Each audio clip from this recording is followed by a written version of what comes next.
আমরা একটা রাজ সাক্ষী পেয়েছি। সেই রাজ সাক্ষীর নাম হচ্ছে সাবেক উপদেষ্টা অধ্যাপিকা রিজওয়ানা, অ্যাডভোকেট রিজওয়ানা। তিনি একটা সাংবাদিকের সাথে কথা বলে এটা প্রকাশ করেছেন যে আমরা যারা তার ভাষা নারীদের উপযুক্ত অধিকারকে নিশ্চিত করতে পারে নাই, তারা বিরোধী দলে থাকলেও আমরা কিন্তু তাদেরকে মূলধারা বা প্রধান শক্তি হিসাবে আমরা আসতে দিই নাই।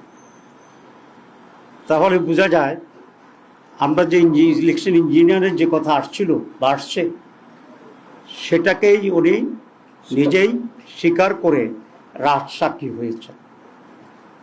আমরা এখন এটাকে জানতে চাই ওনার কাছে বা তৎকালীন তত্ত্বাবধায়ক সরকারের কাছে এবং আজকের সরকারের কাছে, যে তারা তাদের যোগসাজশে কি ইঞ্জিনিয়ারিংয়ের মাধ্যমে বাংলাদেশ জামাত ইসলামীকে মূলধারা বা প্রধান দল হিসাবে মেজরিটি পেতে তারা বাধাগ্রস্ত করেছে এবং সেটাতে দেয় নাই।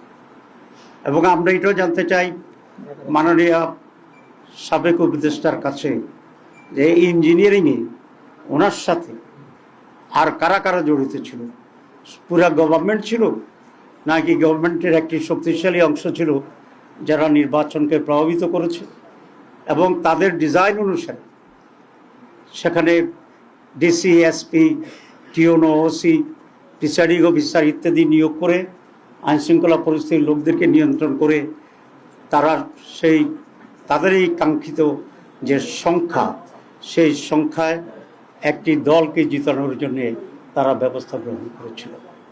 জাতির কাছে এটা স্পষ্ট করতে হবে। এবং আমি এই সরকারের কাছে দাবি জানাবো রিজওয়ানা আহমেদকে, রিজওয়ানা হাসানকে তারা কিভাবে জিজ্ঞাসাবাদের আওতায় আনবেন এবং আওতায় এনে তার কাছ থেকে পরিষ্কার যে সিচুয়েশন তিনি তৈরি করেছিলেন সে সম্পর্কে ওনারা জানবেন, আমাদেরকে জানাবেন, দেশবাসীর কাছেও এটা পরিষ্কার করবেন।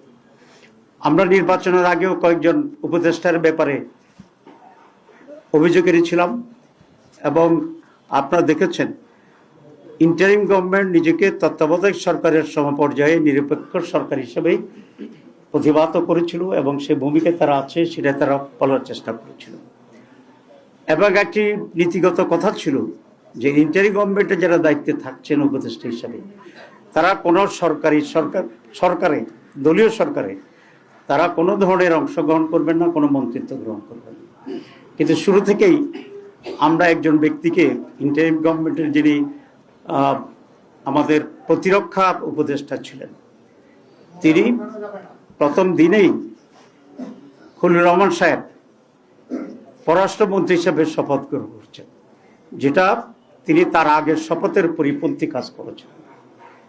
এখানে এটা স্পষ্ট যে খলিলুর রহমান ছিল লন্ডন কনস্পিরেসির প্রধান হোতা এবং সেখান থেকে তিনি সরকারকে মোটিভেট করে ষড়যন্ত্র করে বর্তমান যারা সরকারে আছেন তাদেরকে সুবিধা দেওয়ার জন্যই উনি অব্যাহতভাবে কাজ করেছিলেন এবং তার সেই কাজের পুরস্কার হিসাবেই উনি পররাষ্ট্রমন্ত্রীর এই রিওয়ার্ডটা উনি পেয়েছেন। এতে আমি বিস্মিত হয়েছি বিএনপির ব্যাপারেও, কারণ বিএনপি কি এতই তার লোকজনের সংকট আছে যে একজন বিতর্কিত ব্যক্তি যিনি ইন্টারিম গভর্নমেন্টে থাকার সময়ে বিএনপির নেতা সালাউদ্দিন সাহেবই তার বিরুদ্ধে বক্তব্য রেখেছিলেন এবং তাকে সরকারের থেকে বের করে দিতে বলেছিলেন।